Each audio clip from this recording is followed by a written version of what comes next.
O tempo é uma coisa que nós não temos mais. Neste fim de tempos em que vivemos atualmente, nós não temos mais tempo, porque o fim dos tempos se aproxima. Nós nos envolvemos em muitos afazeres diariamente, em trabalho, distrações, diversões e etc. Mas o dono do tempo é o nosso Deus.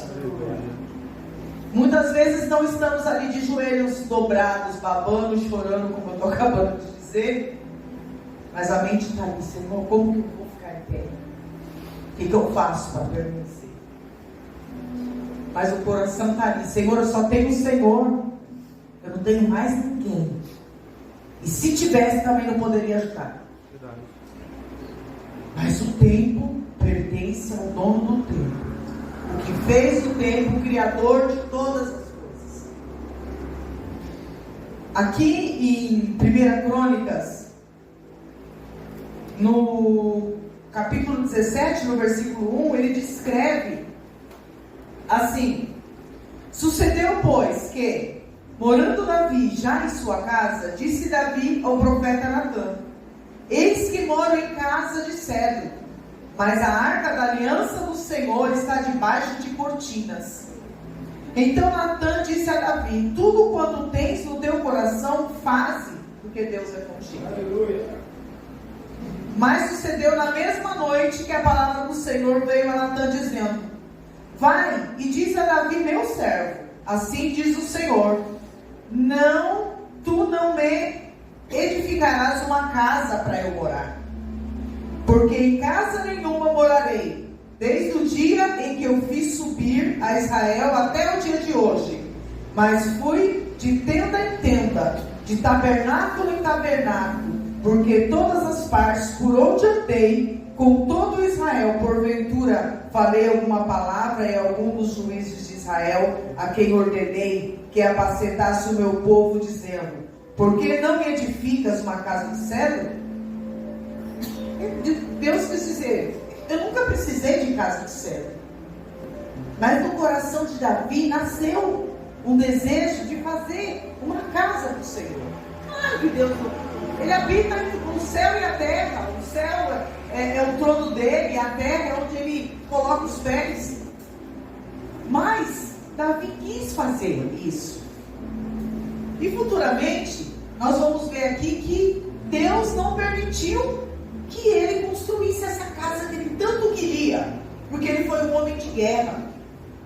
E sendo um homem de guerra, teve muito derramamento de sangue. Então Deus não quis que ele edificasse aquela casa. Mas da linhagem dele, que foi Salomão, Deus permitiu que edificasse o templo. Você viu aqui que ele andou de casa em casa, de tabernáculo em tabernáculo, de tenda em tenda. Mas ele decidiu morar nesta casa aí que é você.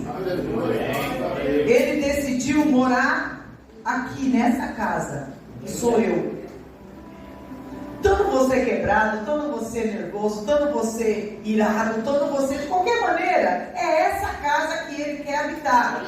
É nessa casa que ele quer transformar. É nessa casa que ele quer moldar. Perfeito nós nunca seremos. Mas ao tempo do Senhor e com um esforcinho nosso, nós chegamos lá. Então o tempo é algo que nós não temos mais. Até quem não é da igreja já fala no fim dos tempos. Você já reparou nisso? Já é para ninguém ficar de inocente e nem querer contar historinha. Porque vai falar: mas eu não sabia que estava no fim do tempo. Mas eu toquei lá num que nem era meu servo, para fazer um filme lá falando dos fins dos tempos, de como seria. Como que você não sabia? Então o tempo é coisa que nós não temos. Por isso precisamos correr atrás do que perdemos. Quanto tempo faz que estamos na presença do Senhor? Quanto tempo faz que nós estamos na presença do Senhor?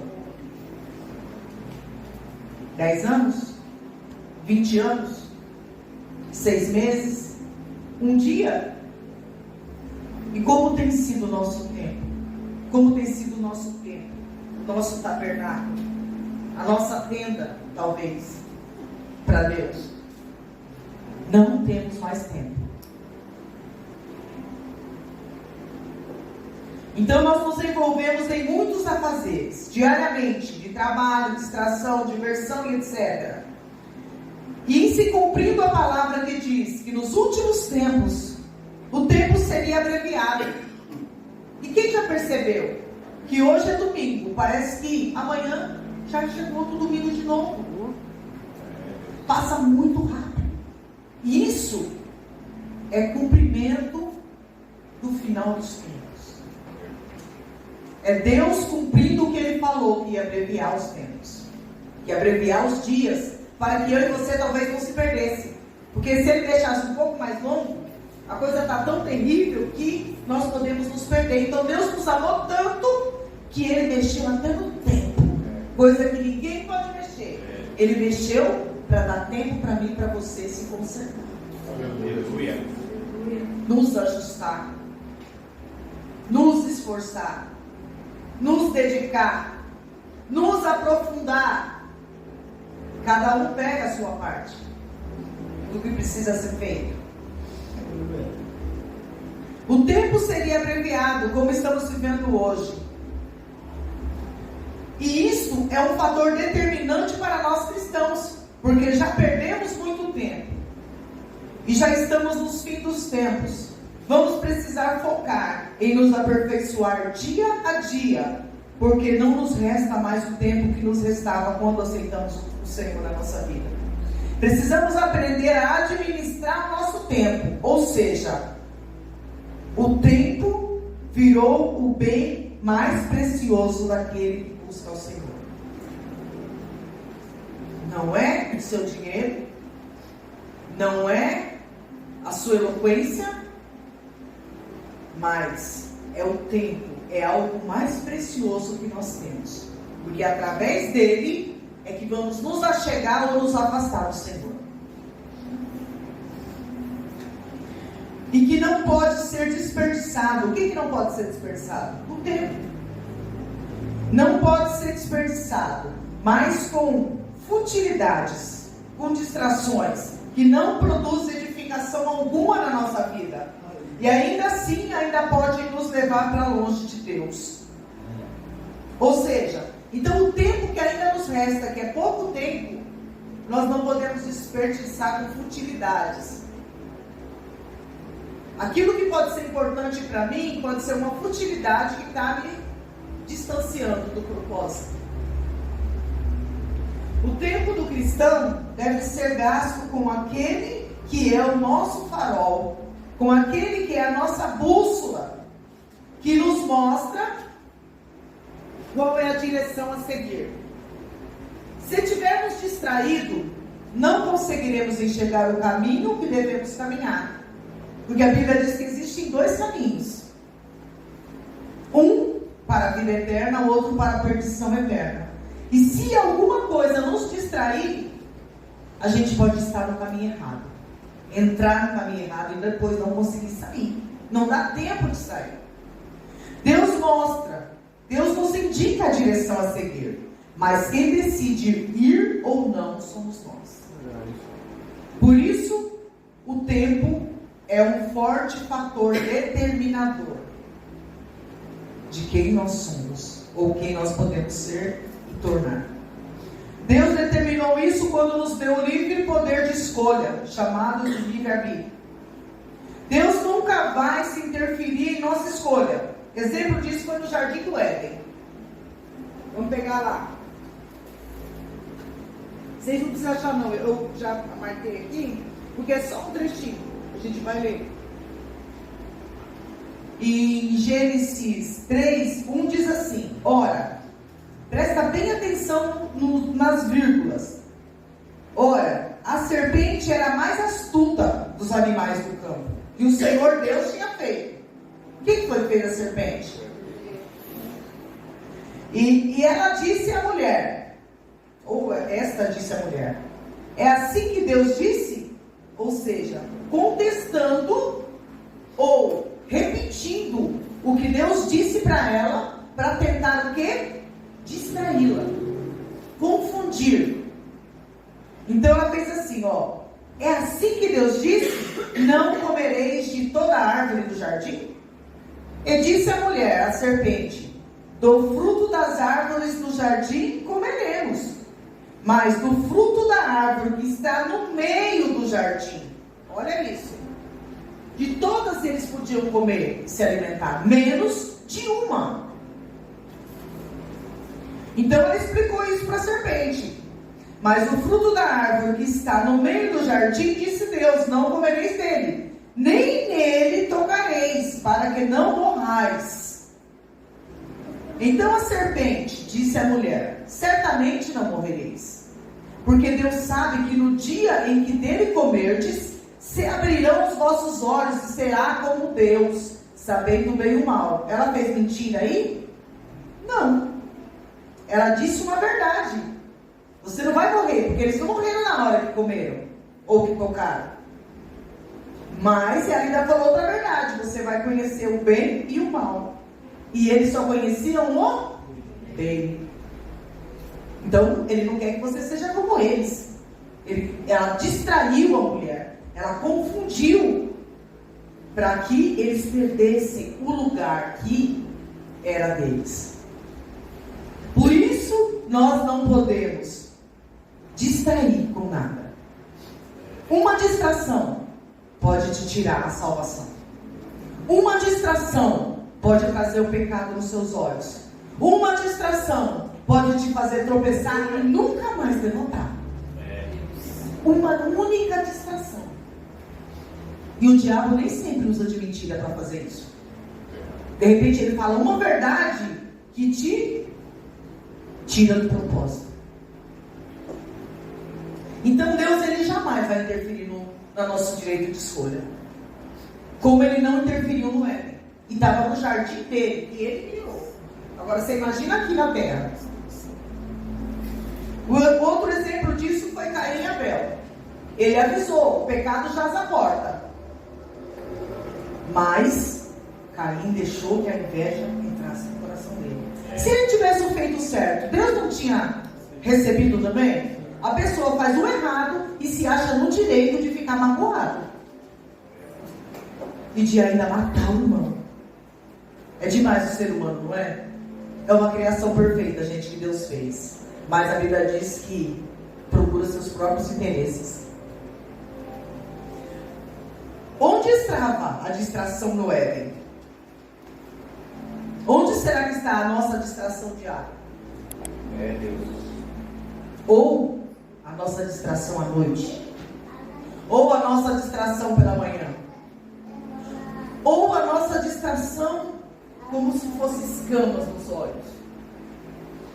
É até transparente. Você consegue ver o que está ali, mas não consegue sair daquilo. Verdade. Aonde está a nossa distração? Não temos tempo para poder ficar preso a ela. A serpente descredibilizou a palavra de Deus e a mulher aceitou. O que descredibilizou? Tirou o crédito, tirou o poder da palavra, tirou a verdade da palavra por um segundo. Mas por que ela deixou isso tudo acontecer? Porque ela já tinha desejado a árvore. Você viu que ela falou que era uma árvore bela de bons frutos? Então ela já tinha olhado, já tinha desejado. Então os nossos olhos podem estar sendo distraídos. E o diabo, ele vai usar a distração que nós já nos distraímos para nos tirar do propósito. A serpente descredibilizou a palavra de Deus e a mulher aceitou. Deu mais credibilidade à serpente do que a quem a criou. E Deus não impediu, porque Ele nos criou para sermos livres. Nesta geração, esta geração é fanática por distração, negligenciando relacionamentos em família, nas igrejas e entre pais e filhos. A distração pode criar muros de separação entre pessoas e entre nós e Deus. A bênção que seria a nossa petição respondida, fora de um tempo, pode virar um problema na nossa vida. Um impedimento ou até uma maldição. Nós vemos aí essa guerra entre árabes e judeus. Foi uma, como se diz? Precipitação de Sara. Deus já tinha feito a promessa, mas ela não quis esperar, porque o nosso tempo é agora. Nós queremos tudo para já, e principalmente nessa geração que nós estamos, que as informações chegam rápido, tudo é muito rápido. E por causa de uma precipitação, quanto tempo vem se arrastando essa guerra? Quantas pessoas já foram mortas por causa de uma precipitação? Então virou uma maldição. Pode virar um problema em nossa vida, ou um impedimento, ou até uma maldição. Uma bênção ou uma petição respondida antes do tempo. Por isso que Deus já deu tempo para todas as coisas. Existe um tempo determinado para todas as coisas. E eu creio que existem 3 tempos. Eu me ouso a dizer que existem 3 tempos. O nosso tempo, que é sempre o agora e o já. O tempo que as pessoas que estão ao nosso redor acham que é o tempo certo para nós recebermos a nossa petição ou a nossa bênção. E existe o tempo certo em que Deus determinou para nós e que sempre será o melhor tempo, porque Ele é conhecedor do nosso amanhã. Amém. Então existem esses 3 tempos. Um tempo, Senhor, eu quero agora. Se não for agora, não precisa mais. A Andréia, há um tempo atrás. Se não precisa agora, se o Senhor fizer até tal dia, eu sei que é eu que vou fazer. Então eu já vou fazer. Sempre dava errado.